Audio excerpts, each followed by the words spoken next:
You're far away. Oh, look, and there's the microphone. Hello, Nashville. I'm going to tell you a story about how I met Pat Conroy, because it's a very moving story to me, and actually, I think it is one that you'll remember. But it was 1994 in Oxford, Mississippi, at some Mississippi book festival thing, and I was there for my second novel, Taft, a book that sold, I think, 8 copies outside of my immediate family. And you stood in line, and you were it. You were just the it beyond it. And you were there with your dad. And I met your dad. You were doing the Pat and Dad show. I'm so sorry. And we have so much to talk about. And John Barrett was there, who wrote Midnight in the Garden of Good and Evil, because he was writing a profile about you for Vanity Fair. This was a very, very big deal. And you stood in my line and opened up the book, bought the hardback book, and said, you know, would you sign this? My name is Pat Conroy.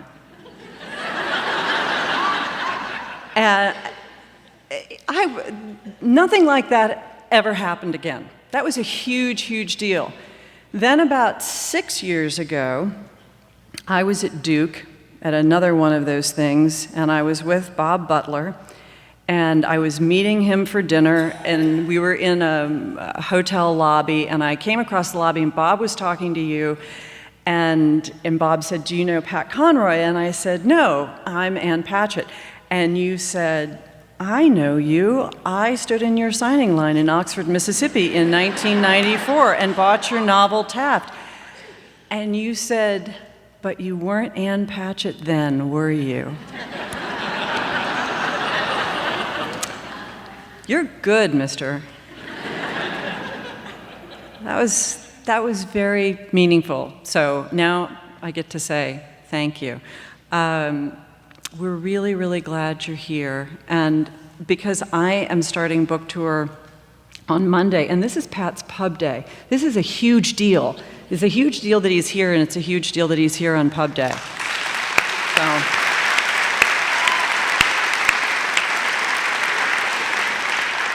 The one thing I told my publicist at Doubleday when the book was coming out is I've been reading about Ann Patchett.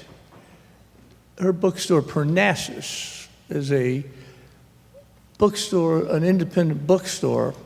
And I said, the one place I must go, and I have to go, and I want to go, and I will go, is to Parnassus in Nashville, Tennessee. Wow. Thank you. First of all, because I want to support independent bookstores, wherever they are. And the second is I'd like to just stare at Ann Patchett for about a night. We can make all your dreams come true, Pat.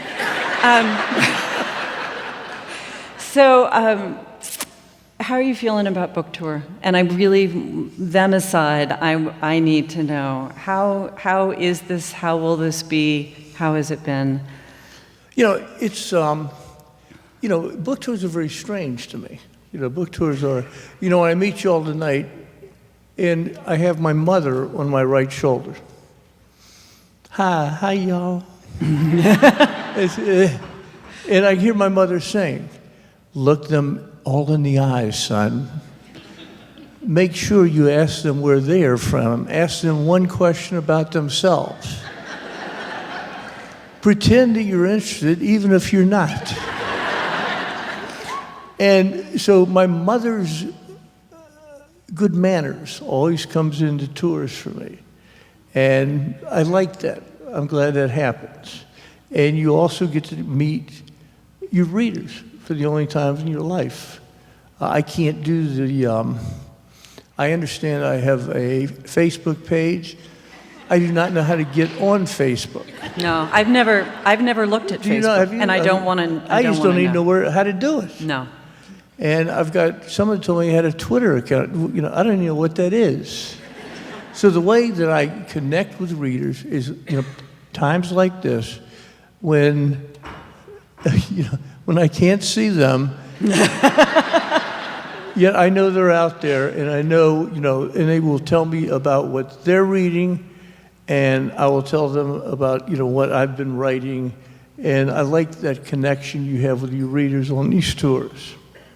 Talk a little bit about going on tour with your dad, because it'll get us to where we're going, talking about your book. Where I was with Dad? No, about going on tour. That's just so weird. You went on tour with your dad. Oh, yes. Well, Yeah. No. If I gave that correction, I was wrong. My father went on tour with me. You know what? Forgive me. You're absolutely And right. and what would happen if you and I were talking here tonight? You would see a hulking figure in the background that would appear on stage. He'd break in and figure out a way to come out and sit there to join the conversation. And eventually, he would take over the conversation. But I got moved when the great Santini came out, and he hated that book with his body and soul. He hated everything about it. He hated my portrait of him as a father, as a husband, as a Marine. He loathed that book.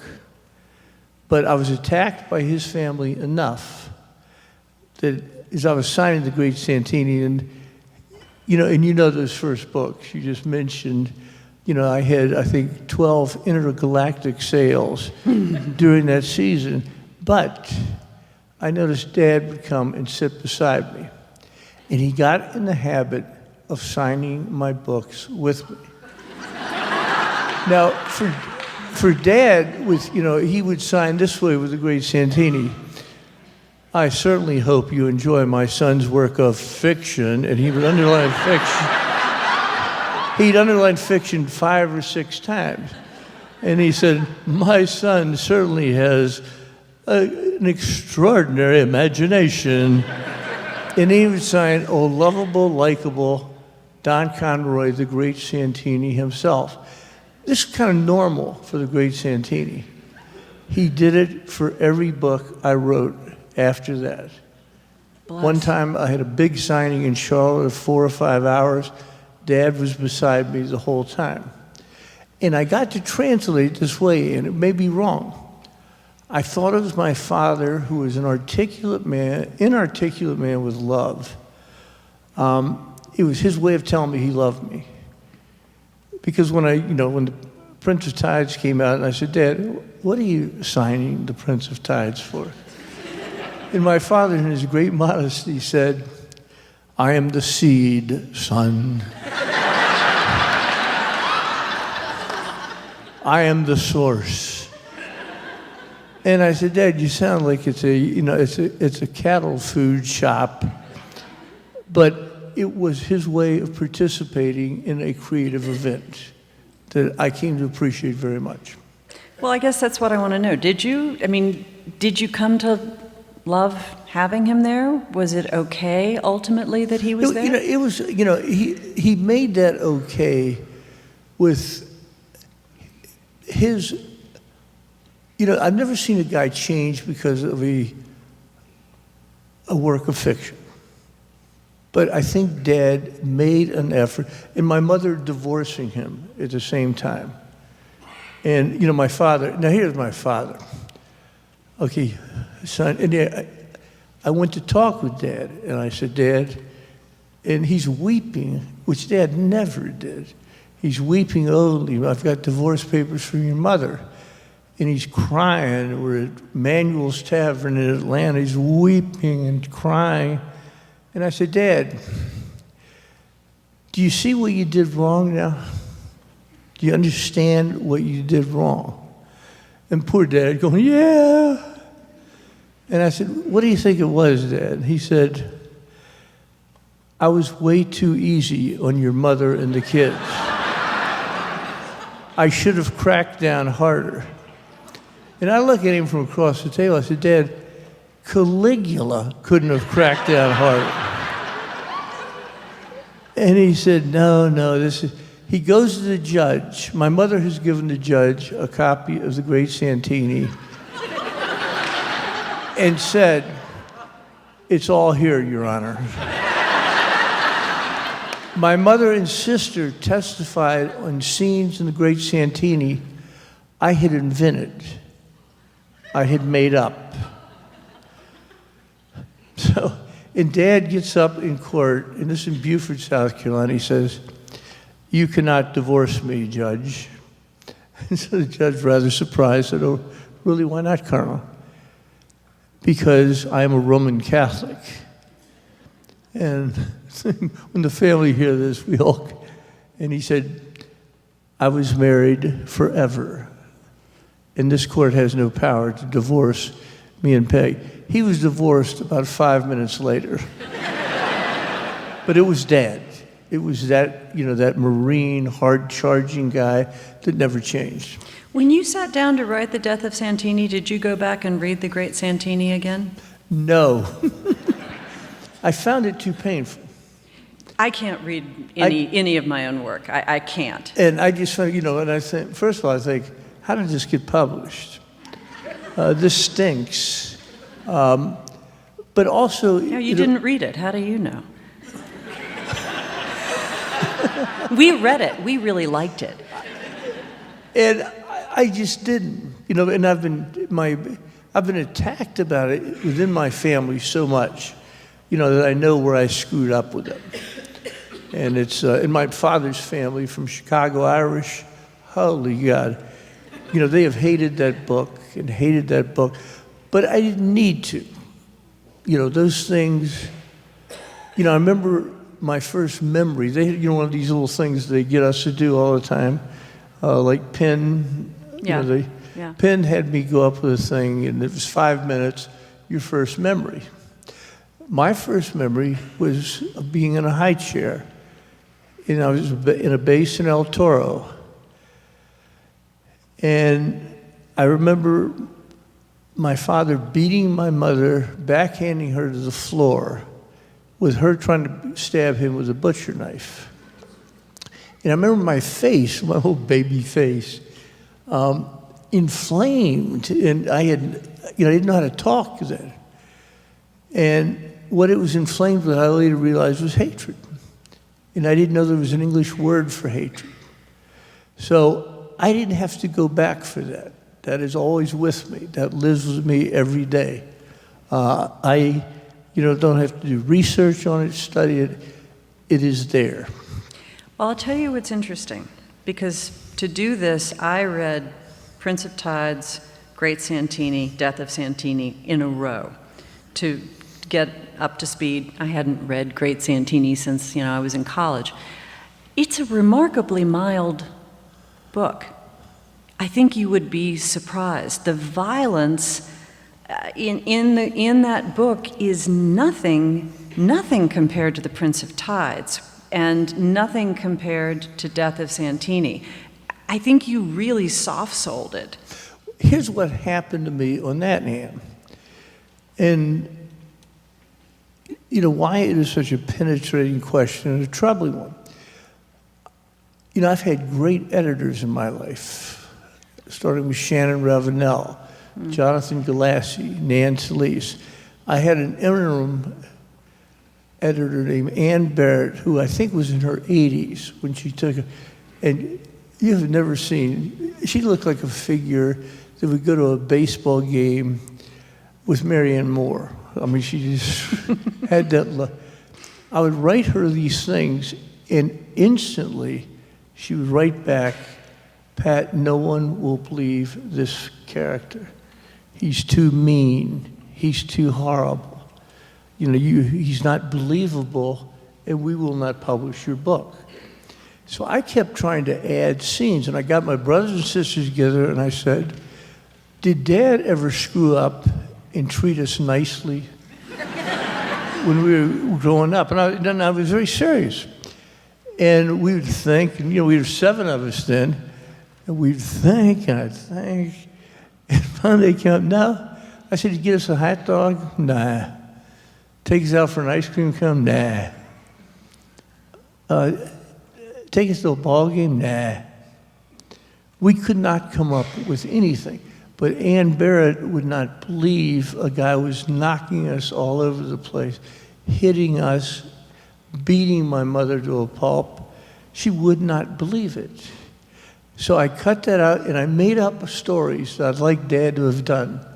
He gives his son a flight jacket on his birthday. And I thought, what a nice thing that would have been. So I enjoyed writing that scene that never happened. Then his daughter goes to her first prom, and Dad has roses sent to the house. And so when later I asked Dad, did you like those scenes, Dad? Oh, God, I love those scenes. You know, what a great guy I was. And I said, Dad, I made them up. You didn't do any of it. Anything you did nice in the book, I invented. And you're absolutely right, and you're a very good reader. I had to tone it down to get it accepted at Houghton Mifflin. Did you feel like with Prince of Tides, where the violence is much larger in Prince of Tides Yes. than it is in Deaths of Santini? There's no question about it. And it's almost, it's so interesting to read you, because it is like I'm reading a map, to read the books back to back, of kind of coming to terms, and this book, Death of Santini, is where you come to terms. And the thing that I would like to sit down and talk to you about all night is the idea that you wrote a nonfiction sequel to a novel. Yes. That just blows my mind. This is your best book. I mean, this is an astonishingly good book. It's compulsive. I couldn't stop. But it's almost like you're trying for the truth in fiction, and then you finally just say, to hell with it. I'm going to tell the truth. I had trouble getting people, and it was, you know, my father's family denied it from the very beginning. And I've got to go to Chicago, and if I'm killed in Chicago... Oh, if they haven't killed you by now. I mean, but no, this one's going to be worse.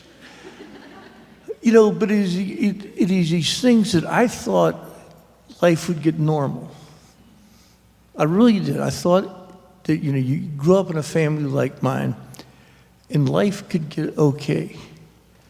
Like when you told me the name of your new book, I thought, Ann Patch and I should travel around the world giving talks. When I heard that your book was How to Have a Beautiful Marriage, I'm thinking Conroy say, how to have a train wreck of a life. And we go around on the same stage.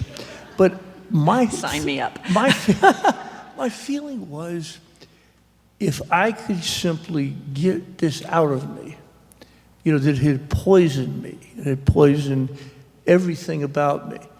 How about I go through this violent childhood, then Dad chooses the Citadel for my rounding off, for my education. And I call my mother after the second week, and she answers the phone, her voice, I break down, I start crying, and she said, how do you like college, son? And I said, oh, Mom, it's so wonderful. But it isn't a college, you send me to a torture chamber. And she said, well, it'll make a man out of a man. And she said, well, how bad can it be? And I said, here's how bad it is, Mom. It's worse than Dad. And my poor mother goes, oh my God, what have we done?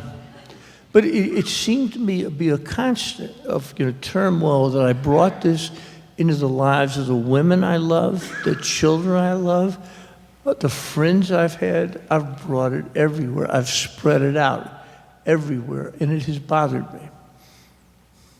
So do you think you're putting it to rest with this book? Of course not. I will bring havoc. You know, I am worried that I will bring havoc unto my deathbed. The Conroys can't have a wedding, a funeral. We can't do anything normally. None of us. And these survivors, my brothers and sisters, are a gallant tribe. And, you know, I was worried about what they had to say about the book, Ann. And one of my brothers read it, and he's the dark one, Jim. He calls me up, and I said, how'd you like it, Jim? And he said, I think you've written an adequate book. My brother Mike, did you read the book? Yeah. Do you want to talk about it? That's the one I hate. You want to talk about it? Nah. So, it's not like I'm getting a great literary... Do you give them the book in manuscript or in galley? I gave them in galley this time because of cowardice. So you can't change it. Once they're seeing it, if Yes, they say, I can't change it. listen, this doesn't fly, it doesn't make any difference. Yes, that's right. Okay, what about the fact that by the time your dad dies at the end of Death of Santini, I feel bad. You teach me as a reader to care about him, to love him by the end of that book, more than you do your mom.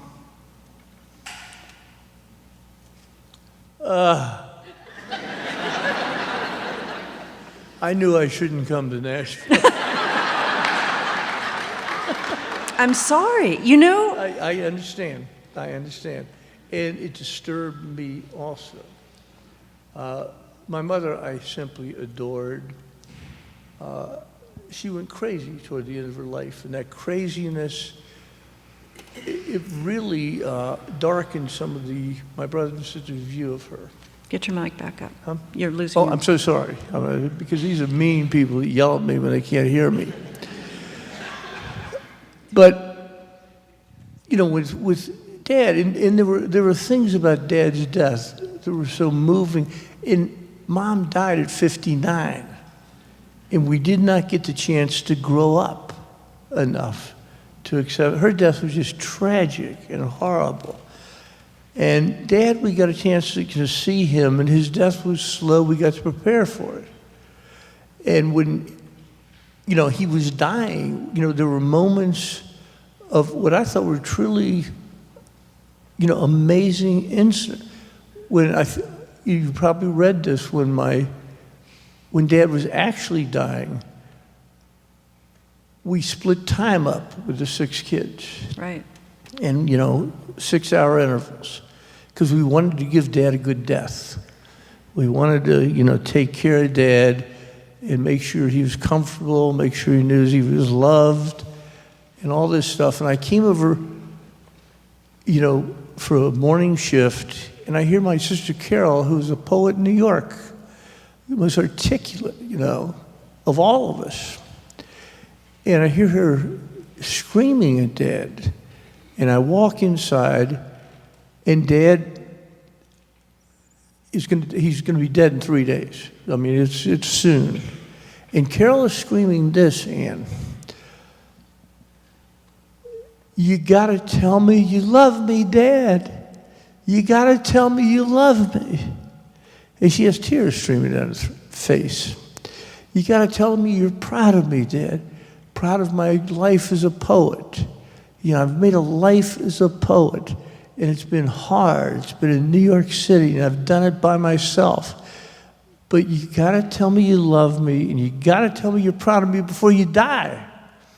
Now, this is moving to me as anything can be. So I go in, and of course, I'm the oldest of 7, and I was the protector, the lookout, the Rottweiler for the other kids. So as Carol said later, he wagged the finger of paternalism. And so I wagged it at her. She comes out, and she's just a wreck. And she's had a lifetime of mental illness. She's had a lifetime of estrangement from the family. And she comes out, and I said, Carol, it's very important for you to know something. Dad is dying. He's not going deaf. You don't have to scream at him. And Carol is a wreck. And she says, Pat, he's never told me he loves me in his whole life. He never told me he's proud of me in his whole life. I've written poems. I've dedicated poems to Dad over and over again. I've done everything I could to make him proud of me. I've needed him my whole life just to tell me he loved me. And does he ever tell you that? And I said, Carol, to tell you the truth, every day the phone rings. And I pick it up, and it's Dad. This has been going on for 30 years. And the phone rings, and it's Dad on the phone. And I said, hey, Dad, how you doing? And he said, Pat, I just have to tell you this. I love you so much, I cannot even tell you or express it in words. And Pat, I am so proud of your writing that it makes me want to fall to my knees in gratitude for the day that you were born. And I only wish I could feel the same way about Carol.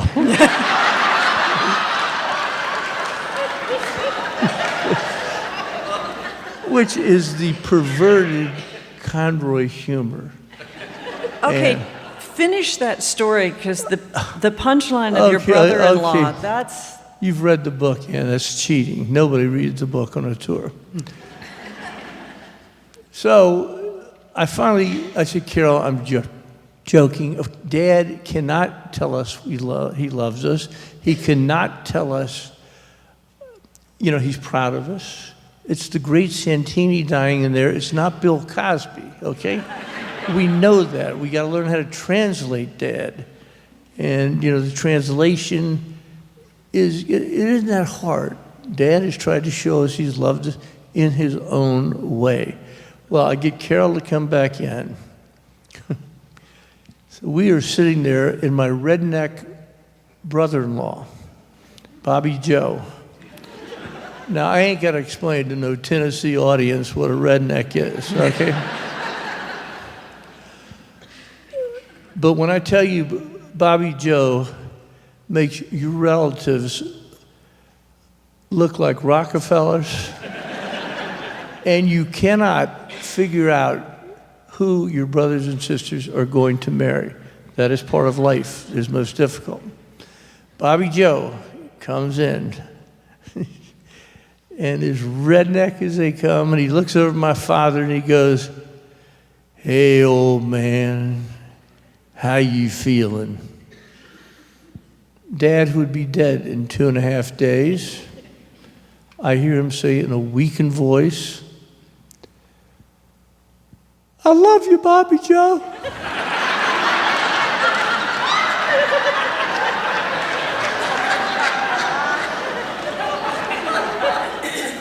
I'm proud of you, Bobby Joe. And my sister goes off like a Roman candle, and she goes for his throat with both hands, and both of us have to pull Carol off my dying father. Now, Ann, see, I imagine, and I don't know, that when your parents die, it's sort of like, oh my Lord, and your mother looks up to you, and literature, fame, loveliness, class. Not my family. When Dad gets buried 2 days later, okay, a wedding, a funeral, weddings, not in a Conroy family, it can't go well. We drive up with Dad's body. He has suffered greatly. He's died well. We're driving up in all the hearses. There's 1 million of us. My sister Carol, the poet, leaps out of the hearse before it stops. She leaps out. We have no idea what she's doing. She races through the church and goes up to the thing. She's going to read a poem. So she lines up water. She's lining up stuff. Well, we walk in later. Carol, meanwhile, comes down and sits beside Dad's coffin. All right, that means everyone has to cross over Carol with our behinds crossing Carol's face to get over it. So Carol says, I must hold my father's coffin. I was closer than anyone to my father. No one loved a father the way a poet can love. No one possible in this family could know how a poet feels. And then she would look at me, especially not a prose writer.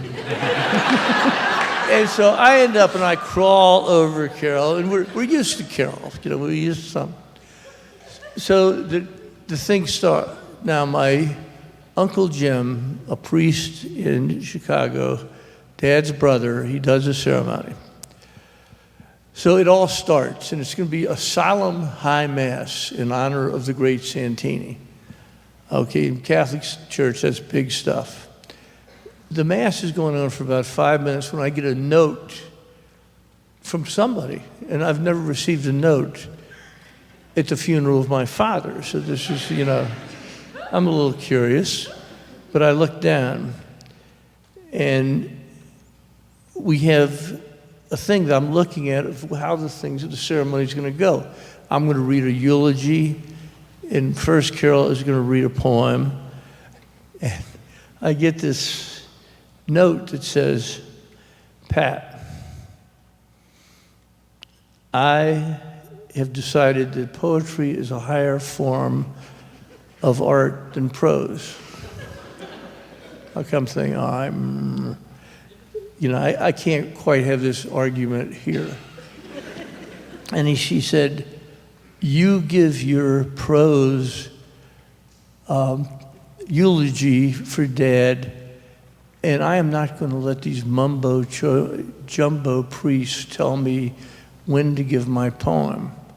I will read it after the ceremony is over and all the religious mumbo-jumbo is finished. Okay, I'm sitting there. Dad's died. And I say, there are now 2 people in this church that know that Carol is not going to read her poem when it says so on. So there's a part of me that I admit and I hate in myself that my brother and sisters call the Santini part. And everyone, I try to keep it down. I promise y'all, I try to keep this buried deep within me. It comes out at this moment. So I rise up like a troll under the bridge. Oh, you're scaring me. Stop that. And I look at Carol and I say, hey, Carol, give me a break. And then I wheel around. Now, it's a Conroy thing. Everybody accuses me of exaggerating. I think I'm a shy minimalist.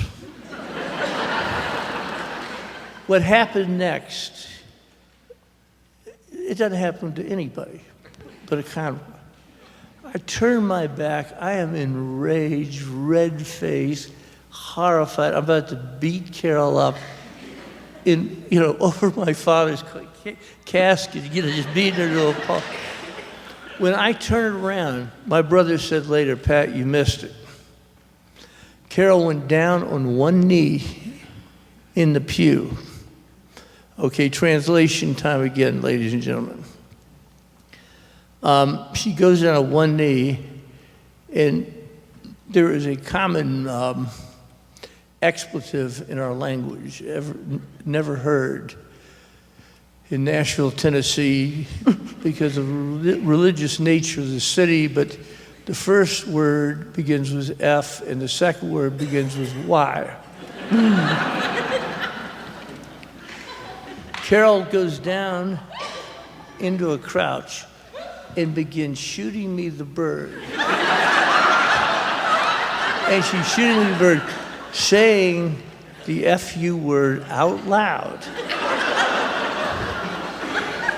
And so later I said, how many birds did she shoot me? The lowest number was 50. The highest number was 200. I said, did anybody hear or see her? And my sister Kathy, thinking she'd make me feel better, said, Only about 3/4 of the church saw it.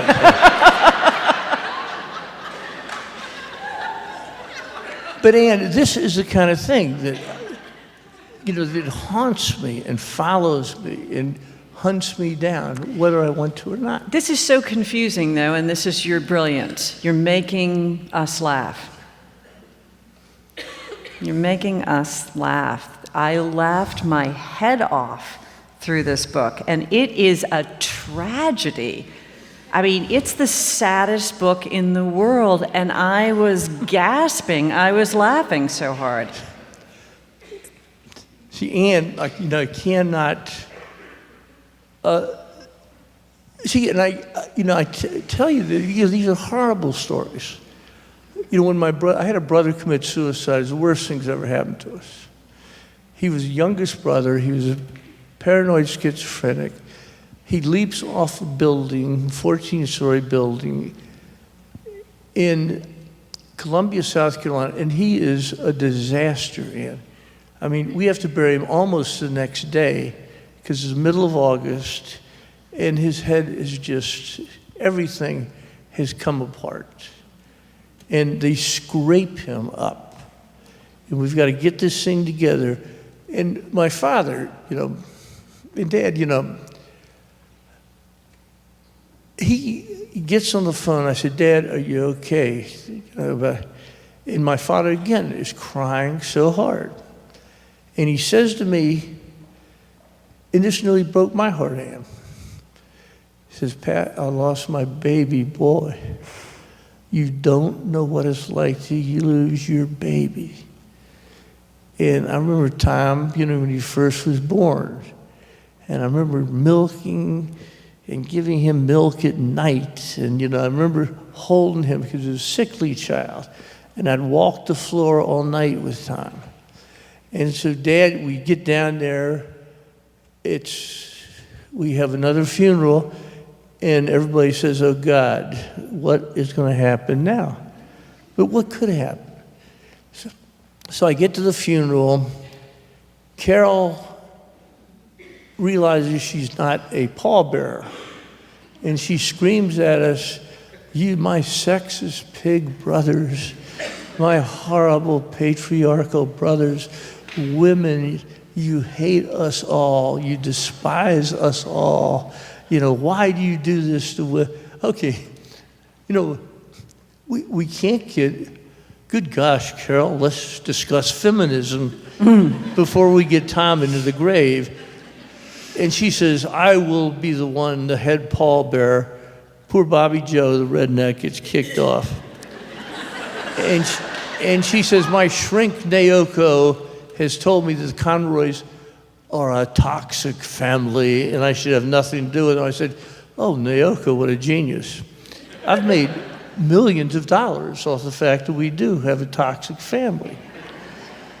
So we go in, and she says, I will not sit with my family. I will sit with the pallbearers. All right, I sit by Dad during the whole thing. He's broken. He is a broken man, Ann Patch. It is pathetic.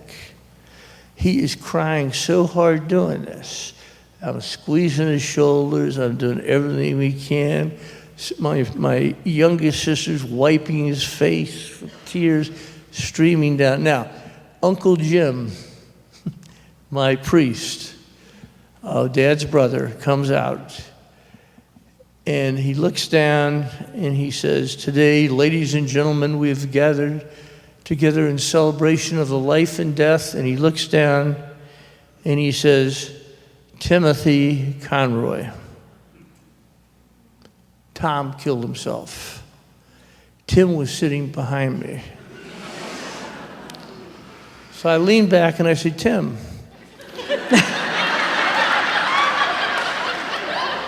I'm so sorry you're dead. I heard it was Tom.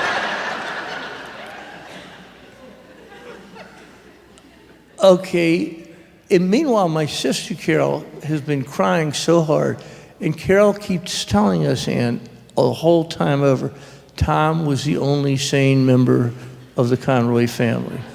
He's the only one that was sane. If we were sane, we would all do what Tom did. and we would all have held hands and jumped together. I'm thinking 7 kids leaping from a building in Columbia in a daisy chain. This is going to be. So anyway, Carol has collected tissue. And it's disgusting. When she got there from New York, it's tennis ball size. So I said, Carol, and I bring over a trash can, would you like to put this in? No, my tears to Tom are sacred to me. These are a poet's tears. This is a poet's grief. Now, Anne, make up a scene like this for fiction, okay? No, thank you. No. Okay. Yeah, Wouldn't just touch it. make one up for me. Wouldn't touch it. Okay. So I'm looking, she says, my grief, my poet's grief is contained in this ball of tissue, which I shall hold sacred. All right, we get there. We have 2 days of the funeral. It's building. It is building. Okay, Carol announces to everybody, we cannot tell anybody that Tom had a mental illness. If anybody says this, I will scream, I will choke them, I will murder them in the church. My poor uncle is still up there talking about my brother Tim's suicide. And he said, now Tim was a good boy, although he did have quite a few mental problems. Okay, I'm looking across. Now the town has come out, for Tom. It's very nice. And when he said mental problems, I see that it's now the size of a softball. I see that tissue hurled up into the air. So I look around, I see my brothers and sisters going.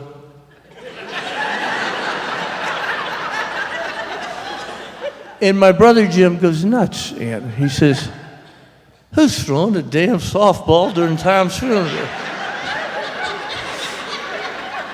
So, and I said, Jim, relax, we'll get through this, don't worry about this. And poor Uncle Jim is going through, and he said, and Tom went to the University of Southern Colorado and did University of South Carolina. And He got the initials right. And we go through this, and then he comes back and he says, well, in my parish in Davenport, Iowa, every day I feed the poor and the mentally ill. Okay, this thing goes up this time twice as high.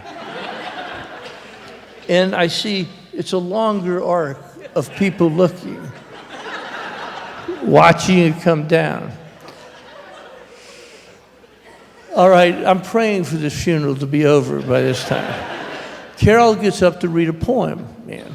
It's a lovely poem. It's a beautiful poem. She's a great poet. She reads the poem, but of course she's irritated the family by then. My brother Jim announces to the family as she's walking down, I know why Tom killed himself now.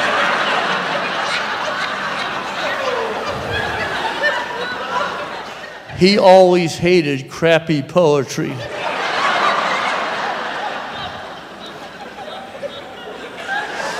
The priest comes back up. Dad is crying. He's weeping so hard.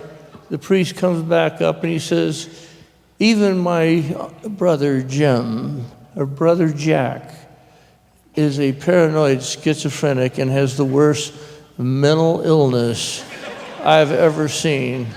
With this, the final heave, and it nearly hits the roof.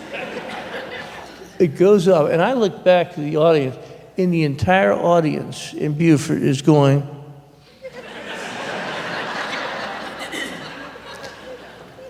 A year ago in Publix in Beaufort, a lady stopped me and says, Pat, this has always been too personal, but could you tell me who was throwing the softball during Tom's funeral? Do you realize once this book comes out, no one's ever going to Put that on the front of a sentence. No one's ever going to say to you again, Pat, this might be too personal. Okay, I got, I'm like on the second card here. I got a lot of really good questions. One in this book where you are so honest, so hard on everyone and especially on yourself, and you turn your own sins over before anyone else's. The omission is Prince of Tides. That's kind of like, that's been edited out. Talk about that. Okay. Because boy, I think Carol is really pissed off about the Prince of Tides. Okay. I, of course, would not have used language so obscene. In I live here. a religious I can city say that. Yeah. as Sorry. Nashville. Sorry. That's quite all right. I'm in a high school too. Sorry. Carol was enraged Yeah. by the Prince of Tides. And I did not see why. And I said, Carol, if you reread The Prince of Tides, I have you as a great poet. I have you as an honored poet. I have you a poet who is famous in New York City. Also, to protect myself, I made sure that you were in a coma for the entire book.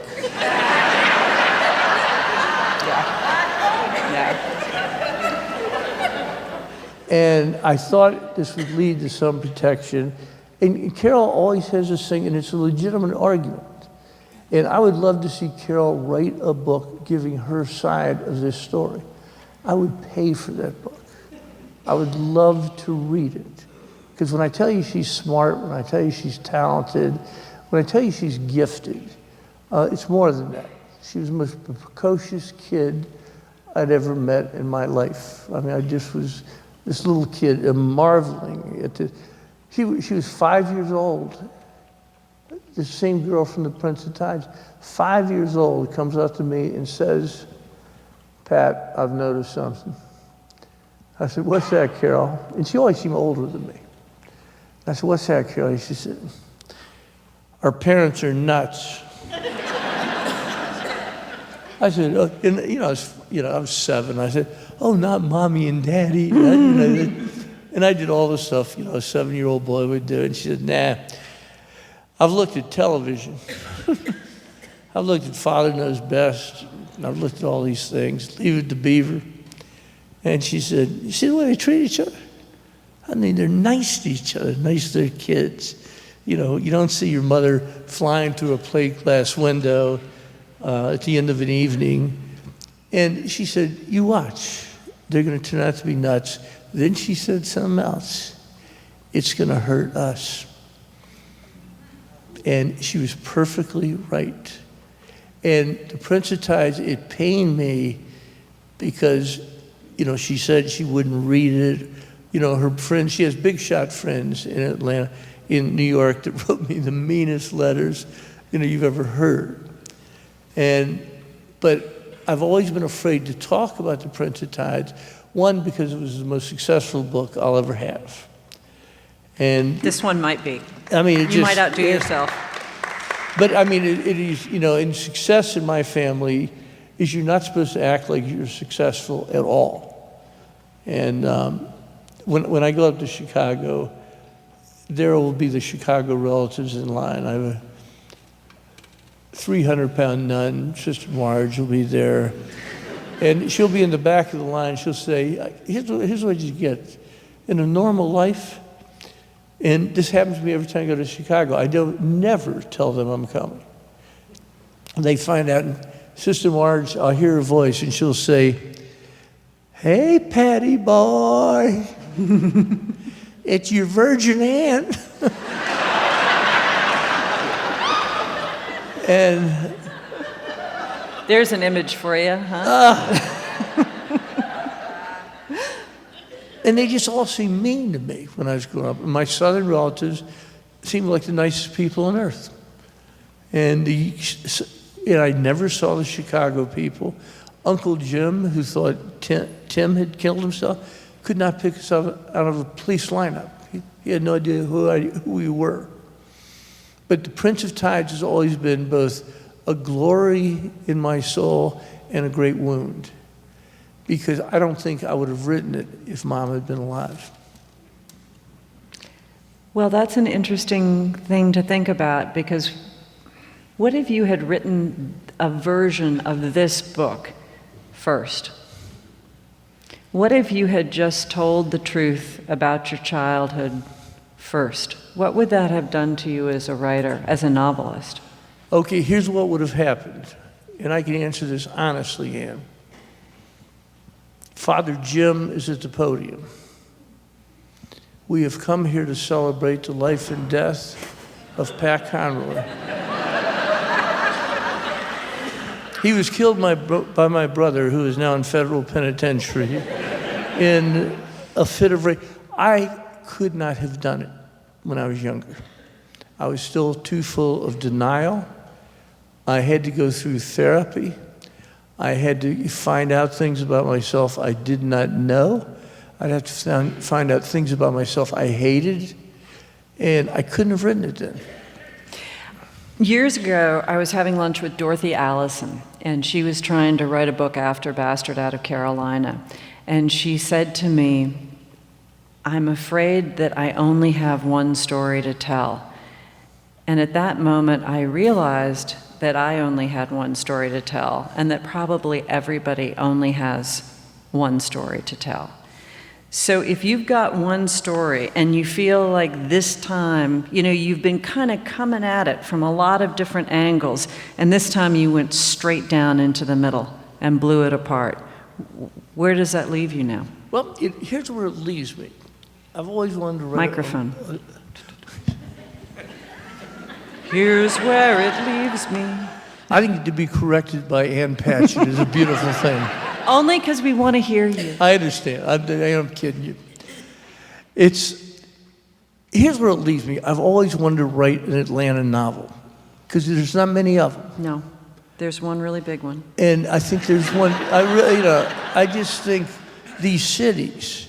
I look around Nashville and yes, indeed. We could use a Pat Conroy Nashville novel.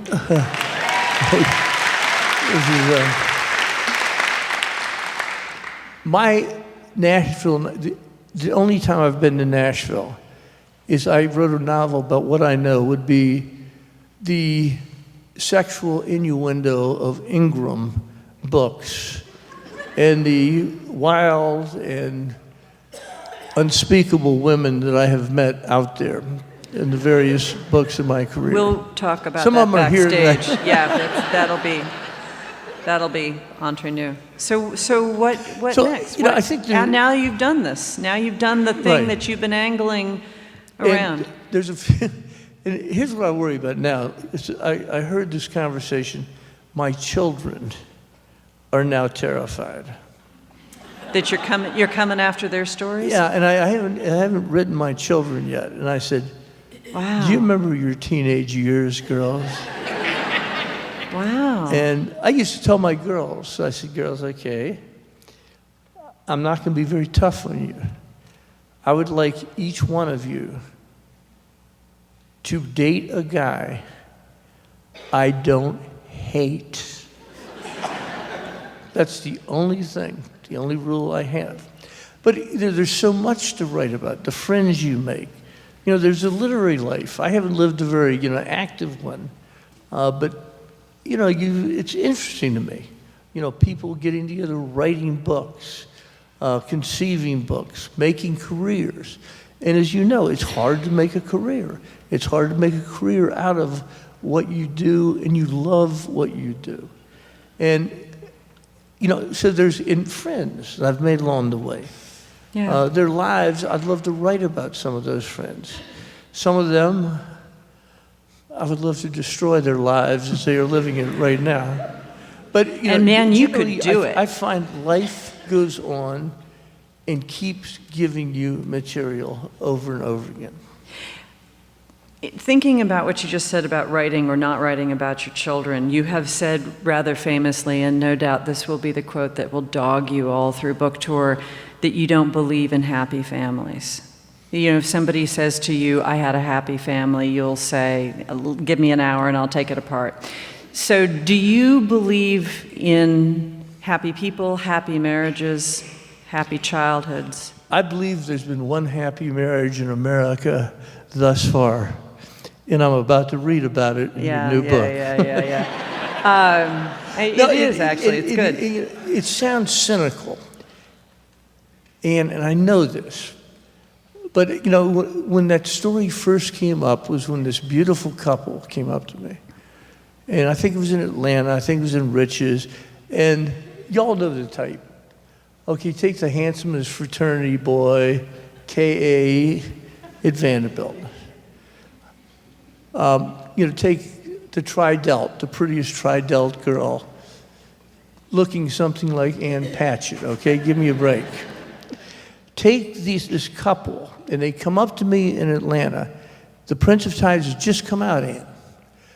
And they said, the guy says, and the guy had this,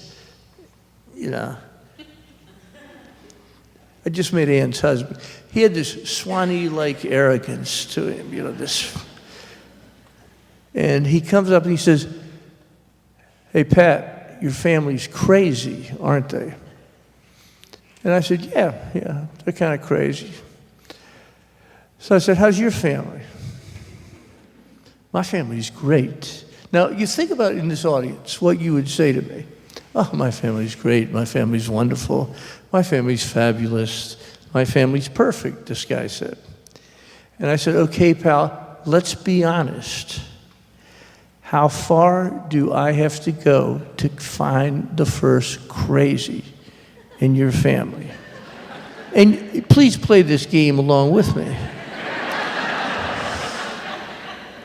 Dad, mom, uncle, aunt, brother, sister. Now, usually, we hit pay dirt somewhere in here. But this poor, pretty woman, this poor Tri-Delt, breaks. And as I'm going through this little litany, she finally explodes and she says, "His mother's nuts!"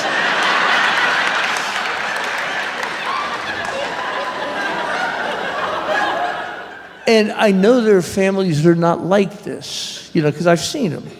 I've met them. But I think what families who are happy can do is they have much better coping mechanisms than my family ever had. They have ways to get over things. They have ways to argue which are healthy. Instead of, blood flying across the room, they have developed ways to make themselves, if not, deliriously happy, content, and perfectly content in what they have. But you said in the middle of this interview, you said, when my father was dying, the six of us worked out shifts, so we would all be there because we loved him and we wanted him to be comfortable. Why? Well, we had some moments where Dad would yell at us during that. But you loved him and you wanted him to be comfortable. Yeah, we did. Mike broke once during taking care of him. Mike had forgotten to get him a morphine pill. And Dad was hurting. And Mike was fumbling. Dad was cussing Mike. And Mike, before he gives him the morphine pill, goes over and he says, "That's what you get for beating Mom and the kids when we were small. Now do you want the morphine, Dad?" So Dad, of course, said yes. But basically, we had come to love the guy. You did. We did. So did we. That's what you did to the readers. It's because you have compassion. And what you impart to us is your compassion, which is what beams out of you here and in everything you write. You have compassion for all of us.